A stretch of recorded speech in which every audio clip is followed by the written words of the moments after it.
Saudara, dini hari nanti laga semifinal Perancis versus Spanyol akan digelar di Dallas, Amerika Serikat. Laga ini akan mempertemukan dua tim dengan identitas atau gaya permainan yang berbeda. Lalu siapa yang akan unggul? Strategi apa yang akan dimainkan kedua tim? Kita bahas bersama analis sepak bola, Bung Gita Aswondo. Selamat malam, Bung Gita. Selamat malam, Masih semangat ya? Apalagi sudah masuk semifinal nih. Sebelum kita bahas lebih lanjut, saya akan bacakan beberapa data dulu. Yang pertama soal ada head to head antara Mbappe dan Lamine Yamal, dan timnas Perancis berkostum militer ini ya, ala Napoleon nih. Dan ini kita lihat ada beberapa statistik. Kalau Perancis versus Spanyol, Perancis 13 kali menang, 7 kali imbang, dan 18 kali menang Spanyol. Dua pertemuan terakhir Spanyol menang. Nah, setelah itu ada juga dua tim ini yang memiliki statistik unik juga. Antara lain Perancis versus Spanyol yang bertemu di babak semifinal. Kalau kita lihat head to head datanya, dari 38 pertemuan, Spanyol lebih sering menang ya. Tadi sudah kita lihat 18 kali. Dan dua tim ini memiliki motivasi tinggi laga nanti. Perancis tentu memburu kemenangan demi 3 kali tampil di Piala Dunia secara beruntun. Sedangkan Spanyol ini merupakan semifinal keduanya di ajang sepak bola terbesar di dunia. Dan jika lolos ke final, tentu tim Matador berharap bisa mengulangi prestasi menjadi juara seperti tahun 2010 lalu. Nah, ini kalau lihat statistik tadi, nanti kita lihat statistiknya tadi ada head to head antara Perancis dan Spanyol. Kita lihat ya 13 kali menang Perancis, 18 kali menang Spanyol, dan 7 kali imbang. Sebenarnya Spanyol secara statistik agak unggul ya, agak unggul pertemuan. Bahkan 2 kali pertemuan terakhir Spanyol pernah terakhir di 2024 ya, di Euro 2024 Spanyol menang 2-1 di semifinal juga. Tahun lalu bahkan mereka ketemu di semifinal di Euro Nations League ya, di betul. Jerman pada saat itu, di mana Spanyol menang 5-4 dengan mereka unggul 5-1 lebih dulu. Oke. Kemudian 10 menit terakhir justru Perancis yang mengecil ketinggalan. Artinya daya gedor Perancis ini yang luar biasa. Mereka bisa cetak gol di menit-menit akhir, itu yang harus diwaspadai Spanyol, walaupun secara head to head Spanyol di atas mereka. Oke, head to head Spanyol di atas mereka. Kalau bicara dua pemain ini menarik. Mbappe memang kita lihat unggul lah ya produktivitas golnya sekarang. Tapi Lamine Yamal masih 1. Tapi kalau dilihat kebalikannya di klubnya, sepertinya Mbappe lebih di bawah Lamine Yamal. Ini dua ujung tombak yang apakah permainannya sudah terbaca atau bagaimana, Bung Gita? Sebenarnya kalau kita bicara di klub lebih karena apa ya? Mbappe secara individu oke. Tapi secara tim kan dia tidak bisa membawa timnya. Ada aja masalahnya di Real Madrid itu. Ada artinya bahwa Mbappe yang dianggap sebagai pahlawan, dianggap sebagai leader mereka, justru tidak memberikan 100% karena dia tidak maksimal di klub. Dia lebih tidak melihat sosok pelatih di Real Madrid, terutama dalam satu musim terakhir ini, baik Xabi Alonso maupun Arbeloa itu bisa dia percaya untuk bisa mengangkat tim. Ini jadi kamar ganti lah yang jadi masalah. Sebaliknya Lamine Yamal, siapapun yang menjadi pelatih kan dia masih muda, dipercaya, dan semuanya Lamine Yamal memberikan yang terbaik bagi Barcelona. Oke. Tapi kalau melihat gaya bermain kedua pemain ini, Mbappe sebenarnya versatile juga. Dua tim juga bisa kita gabungkan kalau melihat karakter Mbappe yang menunggu umpan-umpan matang dari Michael Olise, sementara Lamine Yamal adalah pengumpan yang juga sekarang ini produktif ya, memberikan assist. Melihat style of play keseluruhan Prancis dan Spanyol, dilihat dari dua pemain ini bagaimana? Sebenarnya kalau kita bicara Mbappe ini, kenapa Mbappe luar biasa di Prancis adalah kepercayaannya dia kepada Didier Deschamps. Tahun 2018, tahun 2022 dia kan mainnya di kiri. Dipercaya sebagai sayap kiri. Dia bikin gol 4, kemudian bikin gol 8. Tapi setelah hilangnya Giroud, kan dia menjadi center forward nomor 9. Artinya dia dipasang dimanapun, dia percaya bahwa itu pilihan Deschamps yang terbaik. Dan dia memaksimalkan hal itu. Lamine baru terbukti di Euro. Dia mencetak gol demi gol. Kalau sekarang kan dia baru mencetak 1 gol. Bahkan ada yang bilang bahwa Lamine Yamal belum memberikan hal yang terbaik bagi dia. Balik-balik lagi, Mbappe luar biasa di 3 Piala Dunia. Tapi di Euro kan dia biasa-biasa aja. Lamine Yamal baru terbukti di Euro. Piala Dunia oke sampai semifinal, tapi kan banyak juga bukan kontribusi dari Lamine Yamal sendiri. Oke, berarti impact dari kedua pemain ini juga cukup berpengaruh untuk tim ya. Harusnya seperti itu ya, karena Lamine Yamal pun baik dalam hal assist walaupun dia tidak banyak cetak gol. Oke, ini kita lihat ada statistiknya, 6 kali main di ajang ini, lalu Mbappe sudah 8 gol, sementara Lamine Yamal baru 1 gol. Nah, meskipun jadi goal getter 8 gol, tapi rajin juga Kylian Mbappe ini memberikan assist sudah 3. Sementara ternyata Lamine Yamal tidak banyak memberikan assist ya. Dia creating chancesnya ya. Creating chances. Ada gol-gol yang openingnya datang dari dia, tapi assistnya dari orang kedua yang dia beri umpan. Itu ada 4 gol Oyarzabal itu 3 diantaranya adalah opening dari Lamine Yamal. Oke, bicara strategi keseluruhan Prancis melawan Spanyol, kira-kira akan memasang formasi yang sama? Karena saya lihat di Spanyol punya 2 pivotal di tengah, ya, Prancis juga punya 2 pivotal di tengah. Masih akan sama kira-kira? Kayaknya akan sama. Kemudian Mbappe dan Oyarzabal yang akan di depan. Balik-balik lagi, kalau kita bicara Spanyol kan kemampuan mereka untuk kontrol tempo permainan. Mereka bisa main kencang, main luar biasa lawan tim-tim yang di bawah mereka. Tapi lawan Portugal kan mereka mengendorkan permainan, membuat pertandingan jadi boring, jadi agak membosankan. Nah, Prancis kan nggak sama sekali boring ya. Dalam 6 pertandingan yang sudah mereka mainkan kan kita disuguhkan dengan penampilan yang langsung straightforward, langsung cetak gol. 4 pemain ini luar biasa.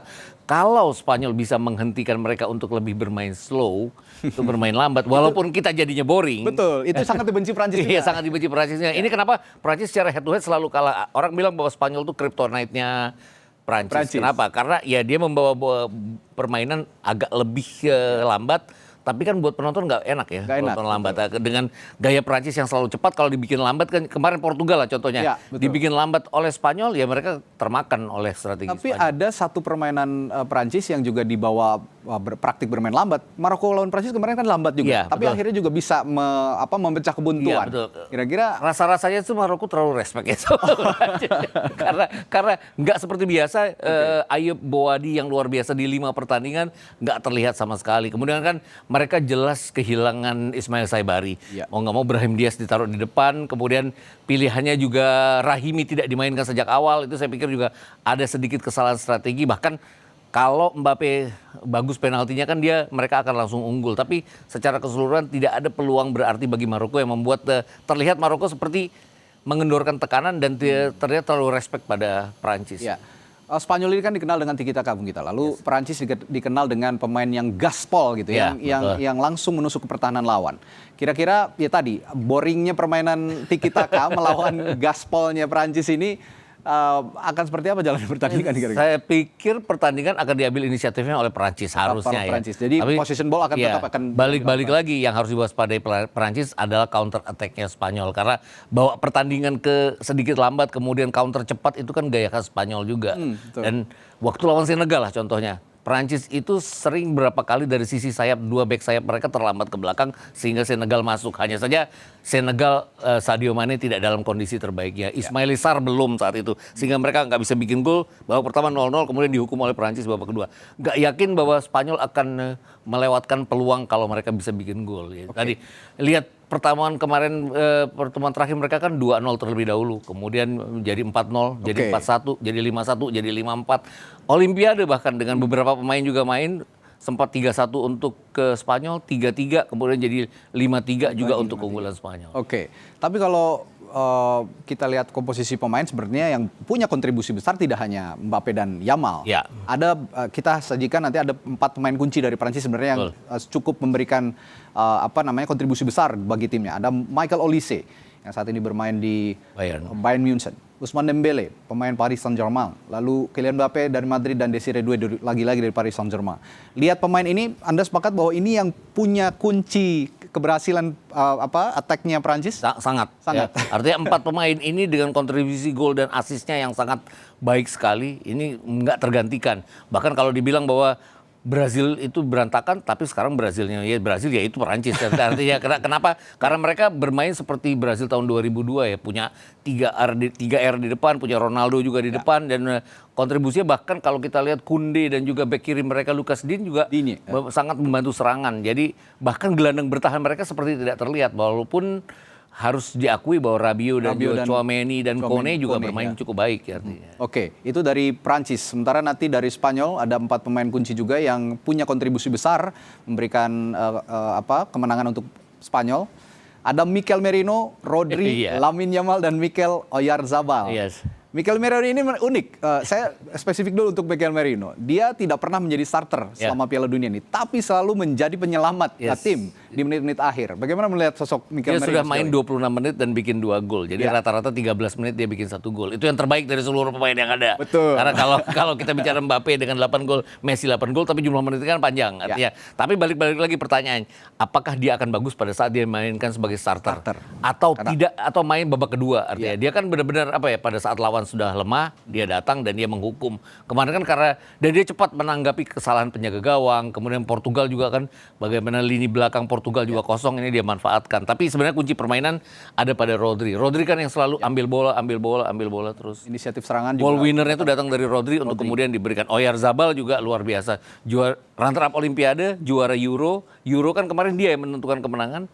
Dan sekarang salah satu top scorer dari Spanyol. Oke, seru sekali memang. Kalau sekali lagi saya tertarik dengan Mikel Merino. Ini tren Mikel Merino mencetak gol di menit-menit akhir itu sampainya sudah memang tercipta pada saat dia di klub di Arsenal, lalu juga di Euro kan. Di Euro juga menjadi penyelamat Spanyol juga. Nah, tapi ada satu nama yang tidak bisa sepertinya untuk diragukan untuk tampil. Ada nama Pedri di sana yang diragukan untuk bermain. Kira-kira siapa yang bisa menggantikan sosok Pedri yang juga punya peran sentral di Dani Olmo ya selama ini ya. Dia kan pada saat Lamine Yamal dianggap sudah cukup sembuh, Pedri diistirahatkan, Dani Olmo yang menjadi penentu di tengah. Jadi pemain nomor 10-nya itu Dani Olmo, bukan Pedri lagi.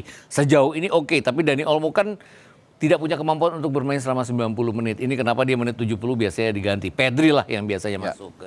Mudah-mudahan juga Pedri kan belum dipastikan tidak bisa bermain. Sempat dia ragukan tapi sudah menjalani latihan bersama kembali. Dan satu lagi yang unik dari Prancis versus Spanyol ini, Prancis punya akademi sepak bola yang dikelola negara ya. La Fontaine. La Fontaine itu ya. Lalu kalau Spanyol dia punya akademi yang dikelola masing-masing oleh klub. Dan itu berhasil. Mayoritas La Masia, akademi La Masia ada sekarang di timnas Spanyol. Bagaimana Anda melihat kedua pola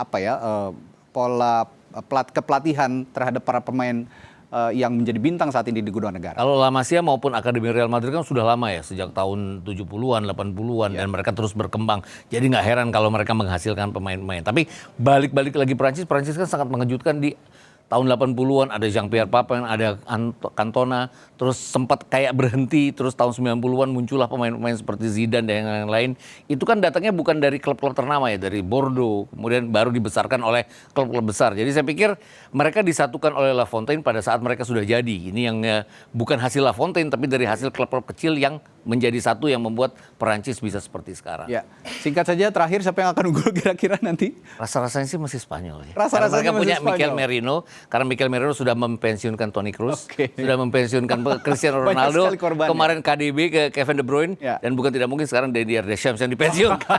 Yang sudah berapa? 12 tahun. 12 tahun dan luar biasa sebenarnya. Ya, luar biasa untuk catatan seorang pelatih di timnas negara. Untuk pertandingan ataupun turnamen sepak bola. Baik, terima kasih Bung Gita. Sama-sama. Analisisnya sampai jumpa lagi. Kita ketemu lain waktu.